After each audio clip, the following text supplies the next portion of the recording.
Shut up and sit down.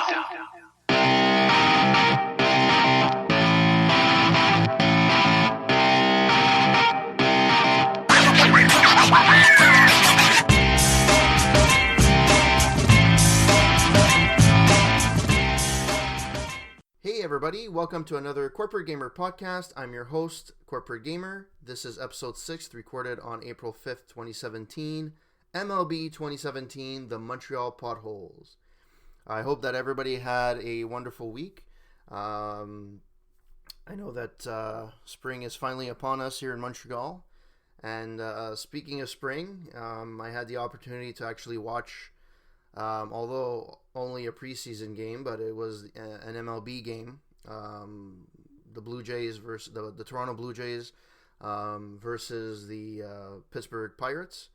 And the reason why, for me, it's important, and I need to support when the MLB comes to Montreal is because, well, if some of you might not know, if you're not from Montreal, we lost our team, the Montreal Expos, roughly, I think it was 2005, so it's 12 years now. There are circumstances on why we lost our team. From the outside, it looks like nobody was going to the games. We were very, nobody was willing to invest. And that could be somewhat true to a point.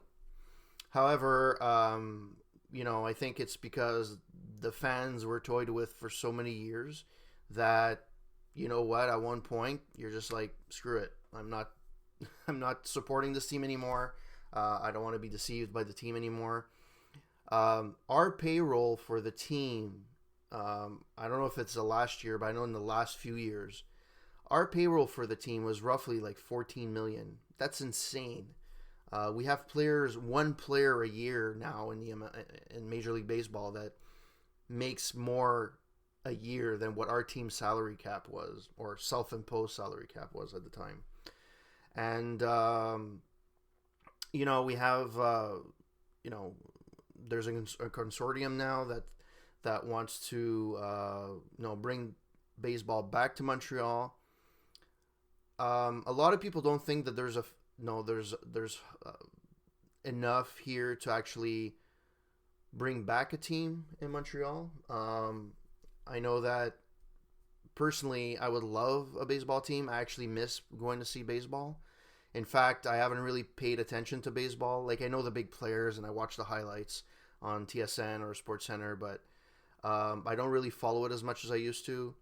I don't have a favorite player. I follow the Chicago Cubs, the LA Dodgers, but not that close enough to like say, they're my teams, or Chicago's my team. To me, my team was always the Montreal Expos, and probably until the team comes back to Montreal, or we have a team here in Montreal, I don't think I'm ever going to have a team. Even though we have Toronto, I, for the life of me, cannot cheer for Toronto. I just don't like the sports teams, from the Maple Leafs to the Raptors to, I just can't support them. It's great when they're in the playoffs and they're getting close to if they get into finals or whatever, they win the World Series. But it's, for me, as a Montrealer and as a sports fan, I have a lot of trouble supporting a Toronto team. So I really hope that they do come back. However, I'm pretty sure that there's a few things that have to be ironed out before they do come back. Number one of them, a new stadium.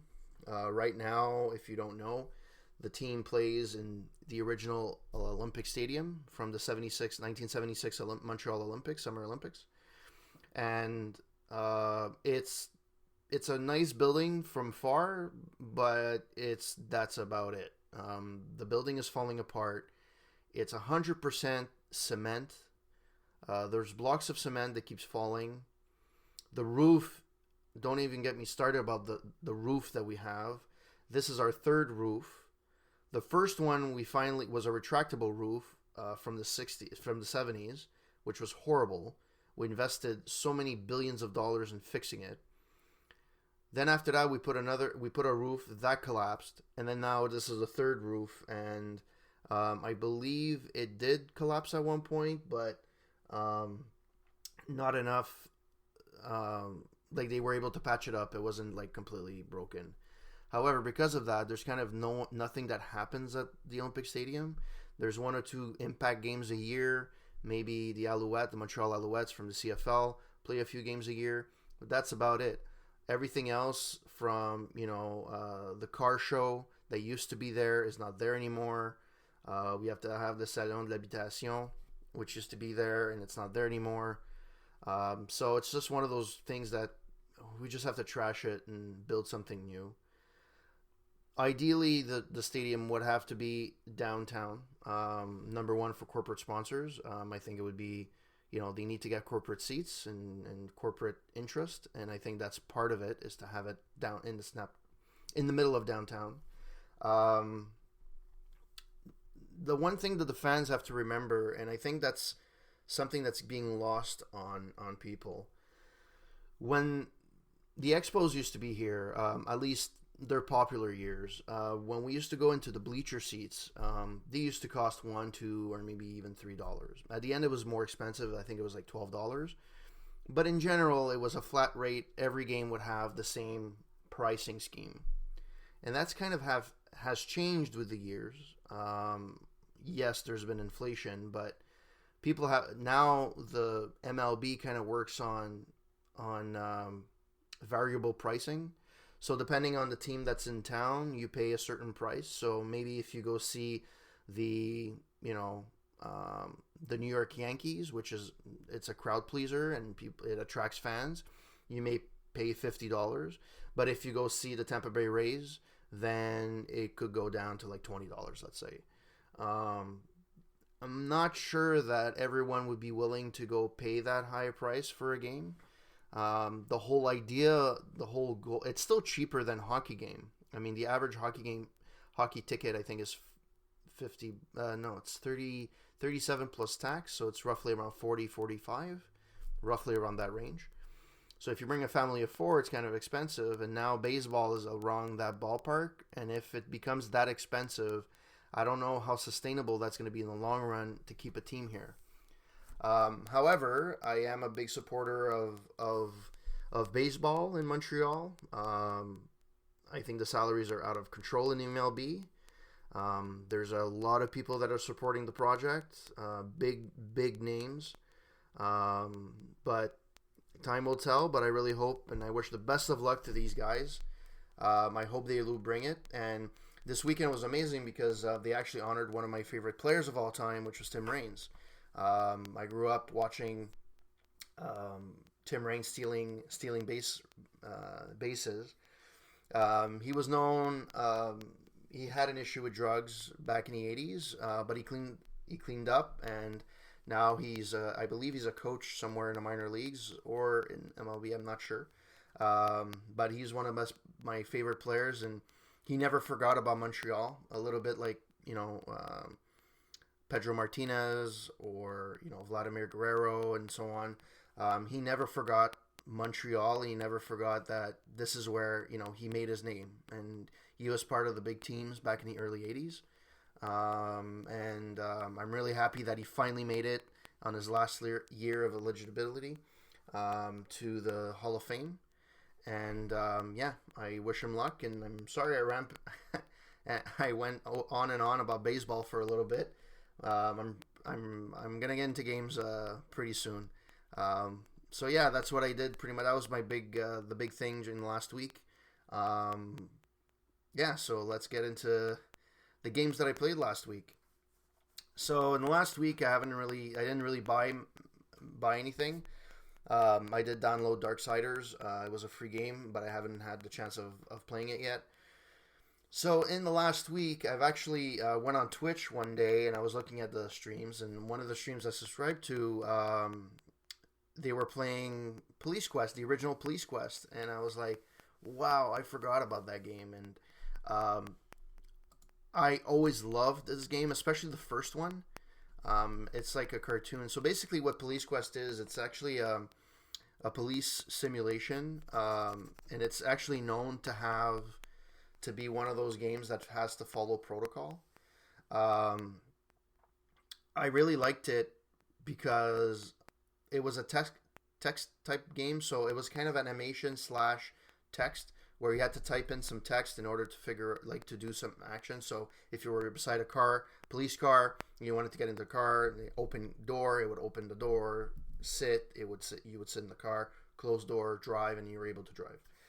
The idea of the game was that you played a character of Sonny Bonds, which was a street cop, and you follow his career essentially until he becomes a homicide detective and or undercover agent, one of the two, and he then resolves the one of the big murders of the game, the big villains in the game, the criminals, and which is the Death Angel, and it's not a super long game, but remember at the time we didn't have the luxury of internet, so it took me a while to finish this game when I first played it. Now it's a lot easier. Maybe it would get me into playing Police Quest 2 and 3. I know that I kind of stopped playing Police Quest in the SWAT series when you really had to read like the manual of how to be a SWAT member and follow proper protocol. It's pretty intense, and it turned me off because it kind of defied the whole point of a game. To me, it's not a game anymore. It's like a job, so I stopped playing them.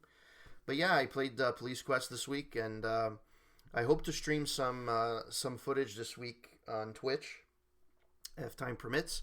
But yeah, to this day I still play this. I about every 2-3 years I play this game, and I still like it. You can actually get the Police Quest collection on Steam for I think not even $10.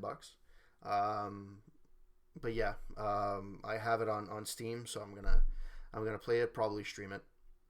So that's what I played in the last week. So let's get down to the news of the week. So it was announced that Destiny 2 would be getting released, and there was a trailer that got released. It's actually a pretty funny trailer. I invite you. I'll have a link in the show notes to the actual demo on the official Destiny demo reel. Yeah, so am I excited for Destiny 2? Not really. I didn't really play Destiny 1 all that much. And the little that I did play, probably because I was at the beginning, it had a lot of bugs and it wasn't very fluid in terms of gameplay. There was missing a lot of stuff.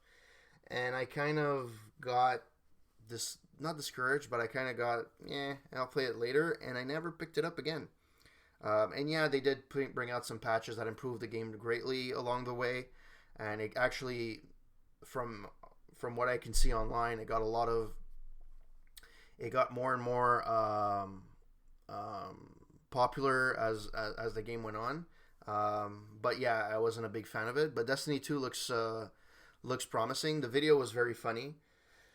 I think I read on Game Rant where they were saying.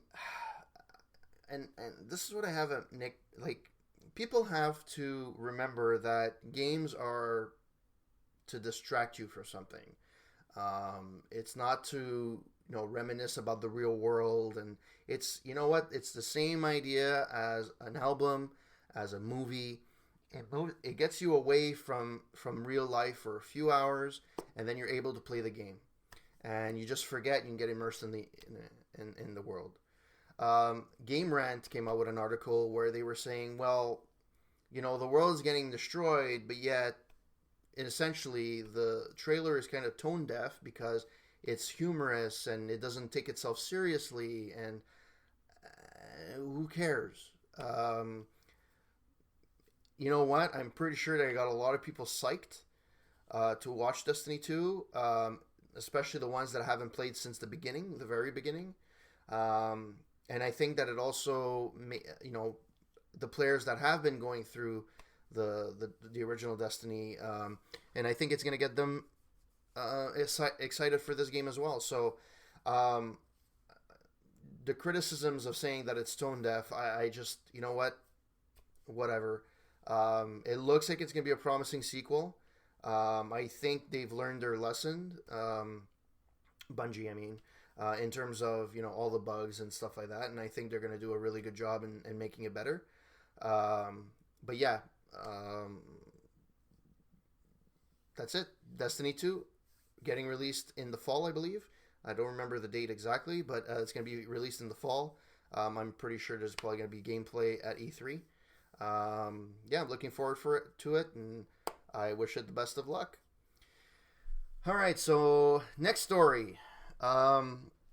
April Fool's gaming jokes. So there were, I think IGN released April Fool's gaming pranks that they saw on online during the day. None of them are really striking to me. One of them was the Witcher bath time Geralt figure. So basically, it's the Witcher in main character of Witcher. So basically, it's the CD Projekt Red of the Witcher series announced a steamy new limited figure of Geralt of Rivia taking a bath. So yeah, that was funny. One that was pretty cool was 8-bit Bayonetta for Steam, which is actually apparently a real game. I don't even know if it's still available. I didn't check. But on April Fool's, Bayonetta was finally available on PC, just not in the way that was expected. The 8-bit playable side-scroller is still a pretty effort by Sega, and may actually be a teaser for an actual Bayonetta port coming soon. It was pretty cool. It actually looks similar to, if the picture is what I'm looking at, it looks similar to Ghouls and Goblins, similar to that, but for Bayonetta. So that was pretty cool. Rocket League not messed up, but they kind of played around with the ranks. So instead of having bronze, silver, and gold, you had everything from radish, purple cabbage, grand eggplant, broccoli, corn. So from bottom to top, it went unranked, potato, onion, corn, broccoli, radish, purple cabbage, and grand eggplant, which is interesting to say the least. Horizon Zero and Zelda essentially switched on Reddit. They switched their themes on each one. So, the Zelda page would be talking about Horizon Zero, and vice versa, and especially the fact that there seems to be a rivalry between Horizon Zero and Legend of Zelda. So the fact that the authors of those Reddits, I guess, they were able to play around with that. It was pretty cool. Other than that, the only other one that kind of struck me up front is the fact that you were able to talk to unicorns in Battlefield 1. So if you logged in, you could have seen some random horse unicorns telling you not to shoot them. Let me know if that happened to you. I don't have Battlefield 1, so I wouldn't be able to know. But there's a bunch of other ones. So I'm going to link it up in the show notes. It's called 2017 April Fool's Day Gaming Pranks on IGN.com. All right. Next, the games of the week. All right. So these are all the game releases for the next week from the 3rd to the 7th. So you have Persona 5 on the PS3 and PS4. Kind of surprised they're still releasing games on the PS3. Drawn to Death PS4. Parappa the Rapper Remastered, which I looked it up, and it's one of those games that was kind of fun to play, I believe. It did okay. It wasn't rated that high, but it's coming to the PS4. Lego City Undercover. So Lego City Undercover was a game that was released for the Wii U. It was released in 2013 for the Wii U, and now it's finally coming out for It's coming out for the PS4, the Switch, and the Xbox One. So basically, it's just a Lego action adventure game. I always personally like the Lego games. I mean, depending on how much it is, I don't actually have the price in front of me, but depending on how much it is, it's probably worth a pickup, especially if it's like $20 or something. And since it's an older game, I don't think it's going to be full price. So, that's available starting April 4th. Air Conflict Secret Wars Ultimate Edition, Arma Gallant, Decks of Destiny on PS4, Blackwood Crossing on PC, PS4, and Xbox One. By the way, I don't know many of these games. I haven't actually looked into them, so I actually don't know what they do or what they are. So I can't really comment on what exactly they are, but it's getting released this week.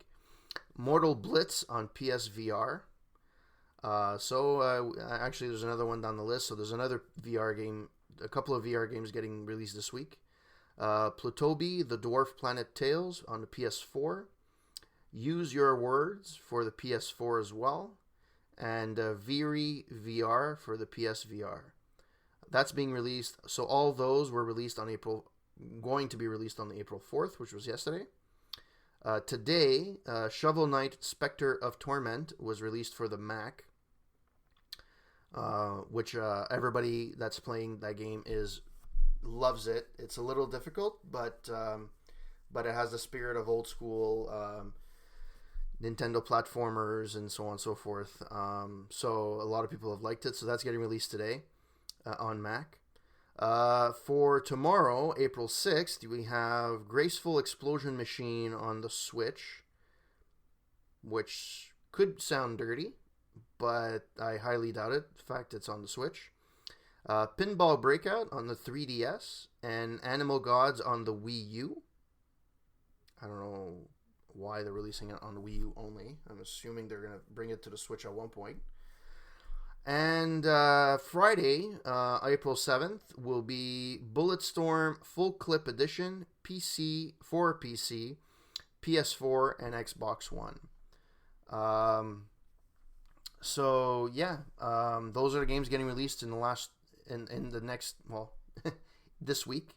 So the ones that are the most important, or the ones that are the more popular, is Lego City Undercover. Persona 5 apparently is a very sought after game. I actually haven't looked into it. Let's see what it is exactly, but apparently it's getting released, and it's being released for the PS3 and PS4. So if you're one of the people that don't have a PS4 yet, you're actually able to pick this game up. And so those are the new games for this week. Let me know if you pick any of them up and how you thought about them. Next on the list, there's a new gaming controller that is getting released for the Xbox One, which is called the Fighting Commander. Apparently, it's one of those. It's a controller it actually looks like an old school Sega 6-button controller with the Xbox button in the middle. That's basically what it looks like. So it's kind of Sega Genesis controller meets Xbox controller, and apparently it was created it was actually designed to play 2D fighting games. I'm assuming platformers as well. It looks very similar. Again, it looks very similar to the functionality of the 6-button controller. I guess it's great for games like maybe it's very good. Like what's the game? Mortal Kombat. Probably be good in that. Maybe some platformers. I love to play platformers, and I would probably like to have this game.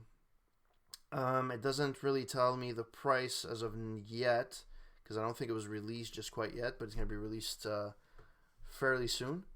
If you're in the market for a new controller and you want one that's more geared towards 2D platformer games and fighting games, this will probably be for you. I'm pretty sure it will go around $35-$40 as a minimum. Not sure it's going to be carried in stores, but I'm sure you could probably find it at Amazon when it gets released for a relatively cheaper price.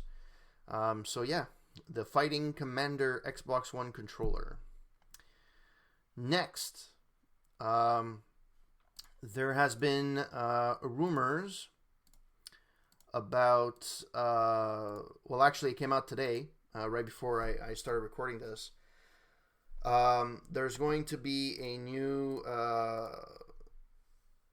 don't know, keynote or announcement made tomorrow, August 6th, at 6 a.m. Pacific, 9 a.m. Eastern, and 2 p.m. UK time, from Digital Foundry regarding the Xbox Scorpio.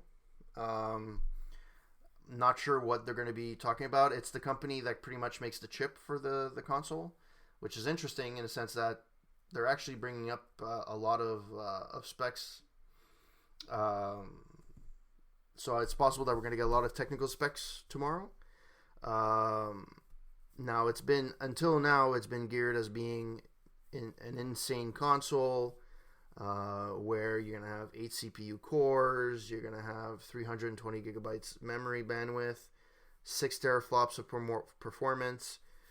But again, this is all hearsay, it's all rumors, nothing's been really been official. And to be honest, I think this is going to be their forte into the VR. I think they're going to come out with something around VR, especially the fact that, PSVR is somewhat getting a bit of steam, and it's not uber popular, but it's popular enough for PlayStation to continue releasing games for it. I mentioned this on a previous podcast as well. I don't think that it's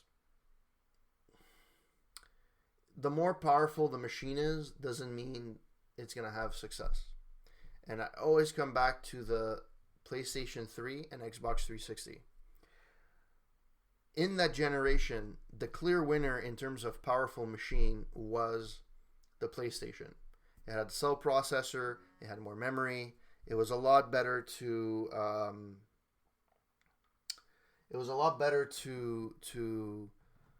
render games and so on and so forth.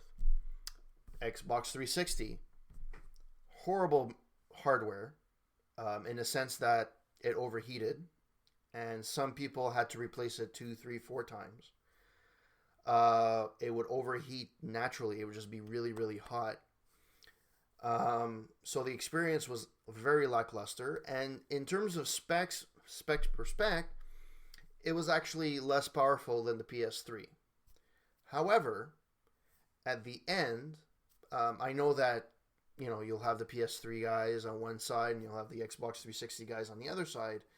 But if you have the average gamer or the average person that you ask them what, if you played both consoles, which console did you like a little bit better, or which one did you like better, a lot of them would go for the 360 for any number of reasons. The controller was great, and the most importantly, it was the games.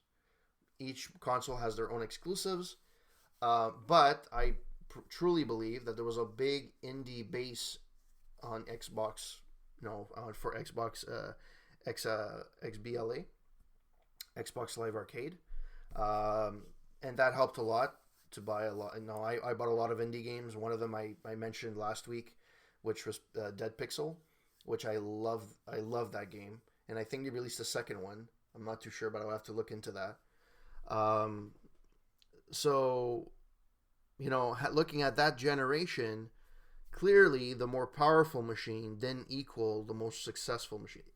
They both made money, they both were successful, but the better console, not because I was a 360 owner, but the better console in my eyes was the 360. I liked the interface a lot better. It was not as sluggish. Now, let's come to the Scorpio. It's very clear that the Scorpio will probably be a lot more powerful than PS4 Pro. and then there's going to be a PS5 at one point, and that's going to be more powerful. I just don't equate more powerful machine to being a better machine. And it all comes down to games. And if the games are fun, people are going to buy it. If the games are not fun, people are not going to buy it. It's kind of the motto of, Nintendo. Nintendo doesn't really care about their hardware. They don't care if they're more powerful. They don't care if they just try to be innovative. Do I believe the Switch is a better console than the other ones? No. Primarily because I don't find the games that great. I've heard great things about, Breath of the Wild. Obviously, it's brand new, and, it's going to take a year before you can really judge the machine itself. So far, there's two games that come in that really pop into my mind when the Switch. There's Breath of the Wild and Blaster Master Zero, which apparently a lot of people love. Some of them are finding it too easy, but in general, it's positive reviews. So far, there's only two games, and those are fun. And to be quite honest, if I had a Switch and I had those two games, and as long as I can play them over and over again, hey, great. But it doesn't equate to a more powerful machine. So it doesn't mean that the Switch is not going to be more successful because it doesn't have the most powerful machine. It comes down to the games. And if the games are good, people flock to it. So it'll be interesting to see what's going to be announced tomorrow. I'll probably talk about it in next week's podcast. But keep an eye on that and let me know what you think about the announcement. All right. So I wanted to start a new segment on the podcast where normally it would be included in the news of the week, but I think that there's discussions to be made on certain topics, and the topic of this week that I wanted to talk about was first-person shooters. Are we running out of ideas for first-person shooters?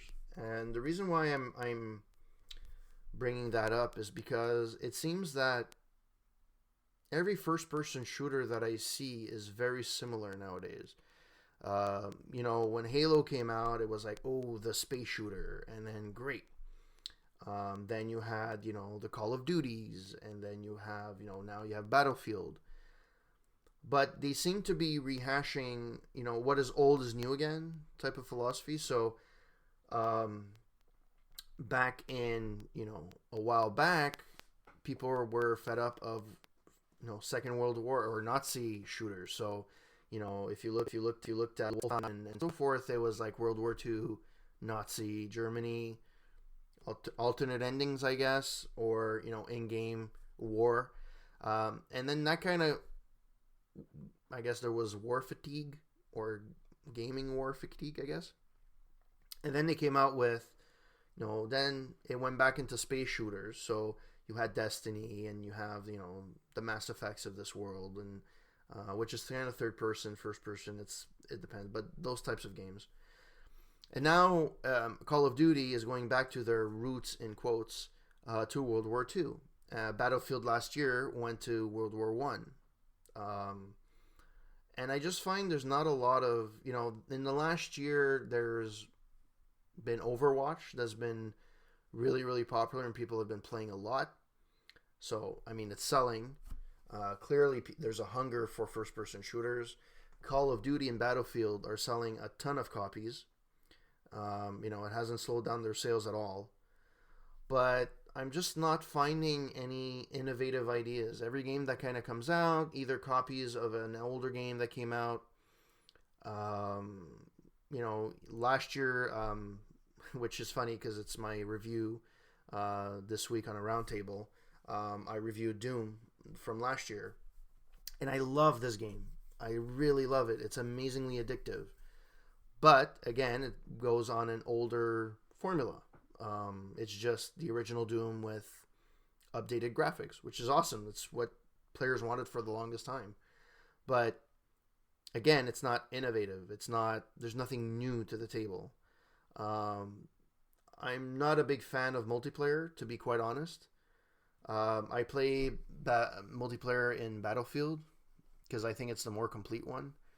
But a lot of times, even for Halo, I can't play because there's no strategy. I die all the time, and every time I respawn, I get killed right away, as if people are waiting for people to respawn. It's just not fun for me, anyways. So I just don't play. So first-person shooters, you have for storylines and so on, but there's no multiplayer modes that are new, really new. They're always based on something. Do I have an idea of what else to bring to the table? Not really. But like anything else, there's peaks and valleys, right? So there's going to be a really, a period of time where it's really popular. Then it's going to come down. People are going to have fatigue. They're going to go to other types of games. That's the flavor of the week. And then they'll go back. To be quite honest, there's a staple of maybe 5-6 games that every year they get released and every year people buy it. You have FIFA, NHL, essentially. They're the two one, well, at least in Canada, they're the two games that get sold every year. They get sold every year. They get insane, amounts of stock being moved. Then in the States, even in Canada, you have Madden. So Madden gets a release every year. The game doesn't update every year. You can buy the game once every 2-3 years, and then you may see some evolution. But until then, there's not going to be a way to really know. Basically, you're paying premium for a roster boost, which sucks. But hey, people still buy it. So there's no reason for EA to stop producing these games. And then you have the Call of Duties of this world. The Call of Duties, the Battlefields,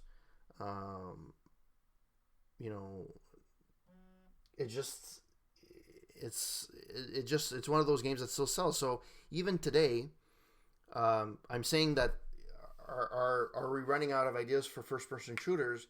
There's kind of no reason why to create new games, because they keep selling the same old game year after year. The storyline will change, the story mode will usually change. The story is usually good, but the actual modes, like in multiplayer, I don't see any innovation. Having said that, more than ever, there's more and more indie developers, and a lot of them have come up with amazing games that they may look weird, they may sound weird, but they're insanely addictive and they're insanely fun. So I'm hoping that I know there's big budgets behind all these big first-person shooters, but no, all you need is that one guy to come up with an idea somewhere, and then everybody's gonna copy it. So the hope for me is that a lot of these indie developers will come up with an alternative to what we have right now, where I find first-person shooters in a rut where there's nothing new coming out really, other than a new skin or a new era. That's my thought on it. What do you guys think? Do you think they're running out of ideas for first-person shooters? What are if you do think that we're running out of ideas, what's your solution? And if you don't think we're running out of ideas, if you think you love it, why do you absolutely love it? I'd like to actually hear your thoughts on that. Last thing of the week, it's my review of the week, which is posted on aroundtable.ca. As I alluded before, it's Doom from last year.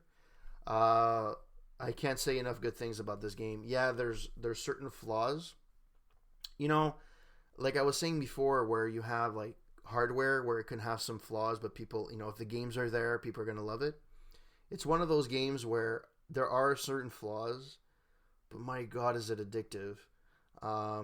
You play it for like an hour, you beat the hell out of other people, you shoot the hell out of other people, and it's so fun. First-person shooter,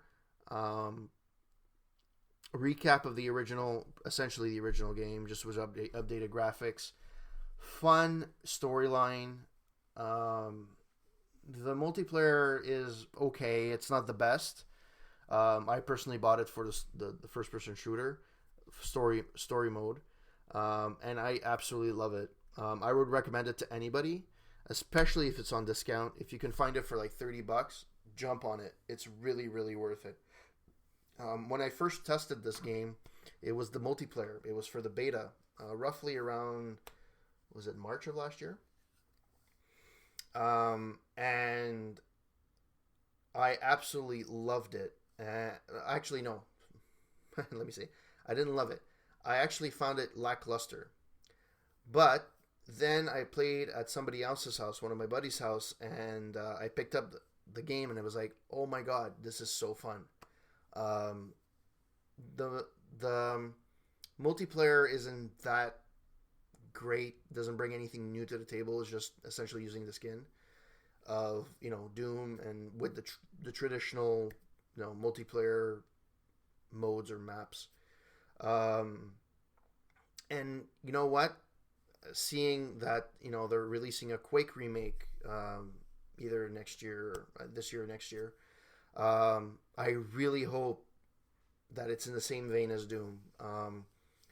I think in the game, a lot of times they try to update a game, and I'll actually keep it in the same series. You have Doom 1 and Doom 2, which were innovative for their time. There's other ones that followed suit, like Hexen. It's all the same ID software, but first-person shooter. It was innovative at the time that it came out, mid-90s. And then for the Xbox One, they released Doom 3. And Doom 3 was more of a Resident Evil meets Wolfenstein meets... It was more of a scary aspect first-person shooter. It kind of lost the speedy aspect of the original game, where it's like shoot and run, shoot and run, shoot and run. This one, you had to walk slow, be careful where you step. There were zombies that would come out of anywhere. So it kind of lost the spirit of the original games. And I think with this version of Doom, they kind of regained the original spirit of the original games 1 and 2. I really don't care much about the storyline, to be quite honest. Am I, really attracted to the main characters? Do I have an attachment to them? Not really. I just like to go in and kick some ass, and essentially this is what the game is. Really, really fun. I highly recommend it, and let me know what you guys think. Have you guys played Doom? I played Doom personally on Xbox One, where the loading times can be a little long, but I heard that it's absolutely gorgeous on PC. So let me know. And that ends the Corporate Gamer podcast for the week of April 5th. I thank you very much for listening, and I hope to release another one next week and have you guys listen again. So have a nice week. Don't party too much.